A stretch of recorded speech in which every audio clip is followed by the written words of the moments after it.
I'm Patrice. And I'm Whitney. And we are the creators of the Artist Guide to the Music Industry, where we want to show you all DIY artists how you can make your way through the industry. Some of the things that have worked for us and helping us perform at different places like Gillette Stadium, Fenway Park. When you perform with Keith Urban, and there's been Billy Currington, and just a whole slew of people. To give you a little background, slight background on what we have done, just so you understand who you're actually working with. So that being said, we want to show you the things that have been effective in helping us as artists and the things that just have not. And so one of the core things that you have to have in place in order to be a successful artist is mastering how to be an incredible performer. No. So today we want to talk about 3 things that you need to have in place in order to really engage an audience. So, what do you think? I think we're going to get to it. Let's get into it.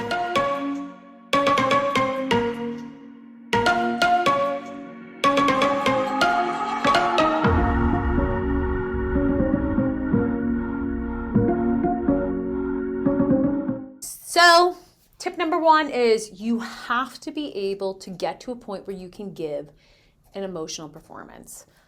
All music is emotion, right? People go to shows for an emotional experience. So if we're too much in our heads, we're not doing that. And so we're not only doing ourselves a disservice, but we're actually doing the patrons, the people who have paid to come to the show, a disservice.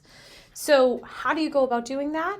I would say find people like ourselves or other people in your ear, whatever it may be, that have done lots of performances and work out the things that they have done. Like, what are the different exercises you can do to become an incredible performer? Because that at the end of the day is what it comes down to. Most people aren't born to be natural performers. Some may, but others not.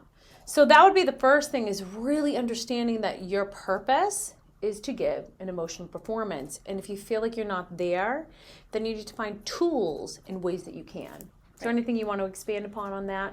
I would say not every song you're going to be able to connect to with your own experiences, but that's where tuning in and acting and getting into a different type of emotion, like for example, Carrie Underwood songs are about like killing off dudes, and I am not a murderer.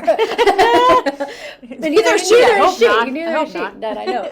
But that is a certain emotion that you can get into in like a character form, and it's so fun to play, right? That is so true. So you're either, when you're dissecting your songs and getting into them and looking at the lyrics, this is from a point of if you're taking covers, but even your own songs, being vulnerable enough to kind of let that shine through, you're going to be looking from a standpoint of like, can I connect with this on a personal level? And what is this whole connection? Or, like you said, taking on like a character and kind of playing that out there. But it's important that you do that there. And it's a good exercise to do. Take your lyrics and figure out who this is to. Is this a self-reflection? Is it something you're singing to yourself? And is it something you'd be singing to someone else or a group of people? Is it, 2 black Cadillacs, or what is her other one? Before he cheats. Before he cheats, right? Like, or is there certain things that you're taking on character-wise and writing that whole scenario out? And then also you can take it and write out the emotions attached to each line, right? It could be very much the same, but other times it can be different. So tip number 1 is really be sure to understand the emotion of your song. Please. So let's move forward. Guys, tip number 2 is drill your show. Yes. That's so important, right? So once you kind of figured out the emotion of your song, like I always use this as an example because I don't know about you, right? But we've fought artists. I feel like we kind of I've come up against artists that don't want to do this step. Every day. They just want to get into the show, and I'm like, that's great, but like, if you haven't drilled out what you're going to do with your arms, what you're going to do facially, how you're going to utilize the stage, right? And then drill those things out. Typically, if you don't have much practice, you're going to get up on stage. Even those who do have lots behind them, it's still not going to be as polished or as clean as it could be. Right. So they're going to find themselves like wavering all over or just looking not polished, looking insecure or confused or sloppy. And I always use the great example of like, don't just take our word for it. Literally go look at artists as they prepare for a show. How long do they actually get ready for their show? They're not sitting there going, I'm going to prepare for a week. No. Good luck. Yeah. They're preparing. Maybe if you were doing like one song, you could do that. Yeah, like if you were doing one song. But if they're getting ready for a tour and they're going to put on a full-on show, like that's months of preparation. Months of preparation. Because they know they want it solid. They don't want to walk out on stage and be thinking through, how am I moving from this point of a stage to the other point of a stage? What am I going to do with my hands? Am I dancing with this one, not dancing with this one?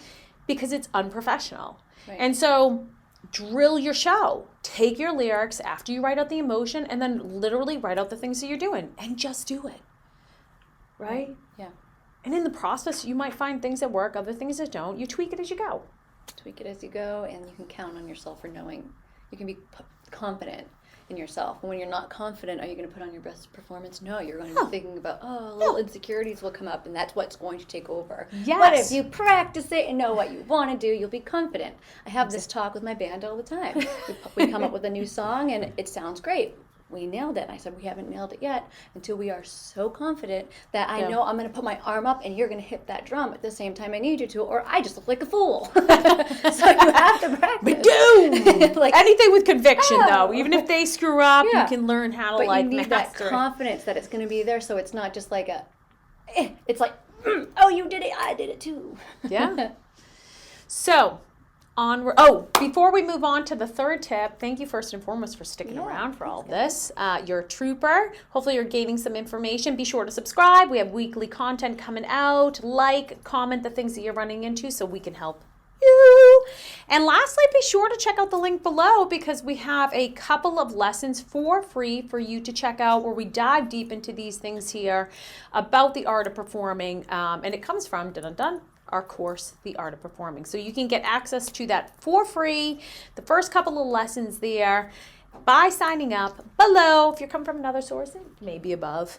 Either way, you should be able to find it. So, onward we go to the third and final tip. All right, all. Tip number 3. Know your audience. I didn't have that planned. That was really good. See, we know you guys. We know you like that. Know your audience. Dun, dun. It's important to understand who's in front of you, right? So I think that can help with your presentation. So you kind of figured out the emotion, you figured out how you're going to move on stage. Then it's kind of like, who's in front of me here? What kind of audience am I in front of? And how can I communicate with them effectively? So if it's like a really rowdy crowd, your energy can be slightly above that, right? If it's a really chill, quiet, and you kind of come out, and I mean, I guess you could kind of go, I think as the show goes on, you could keep building and building, but it might be more real to them if you come out and you always want to be slightly above the crowd, energy-wise, because you're going to pull them up, but if you're going way beyond, it might become like an out reality for them. Yeah. You're like, ah! And they're like, oh my God, it's a conservative crowd. You're like, whoa! And go with the general audience, not just that one person you see who's slouching. Yes. They'll come up. Like, I feel like I've been there where I'm in the audience and maybe it was a crazy day, so I'm like this, and then I'm like, whoa, this is too much for me. But after a while, I left. But go with what you feel, general vibes in the room. Yeah, it's definitely, you never want to just do it based off of a couple of people because I remember like doing a show. I mean, there's multiple. This is just this one. I think it was because this one time I really remember is because I finally got an understanding of the idea that I can't always count on what people are looking like as an indicator of what they actually feel. And it was someone that was just like sitting like this, and it threw me for a second because I'm singing, and I'm like, oh my God, you hate me. I was like, what am I doing to you? I'm just singing. But like afterwards, they came up and they're like, can I have your autograph? And I was like, right, that's super interesting. You? Really you? And I always tell that story. And again, I think it's just, it's not like this hasn't happened before. Most definitely has. It's just, it was that point when I finally understood that whole concept. It was like, okay, I'm not going to let it get to me because I just don't know what people are thinking. Right. Yeah, same exact thing happened to me before too. This one kid was sitting in the front. He had his ears plugged, and he was like, but like he probably just had an earache. It was too loud because he came up to us after and was like, "You guys are really good." And I was like, "You made okay, thanks." Like in my head, I'm like, "You made me feel like you don't want to hear me," but like then again, you didn't like walk away, so.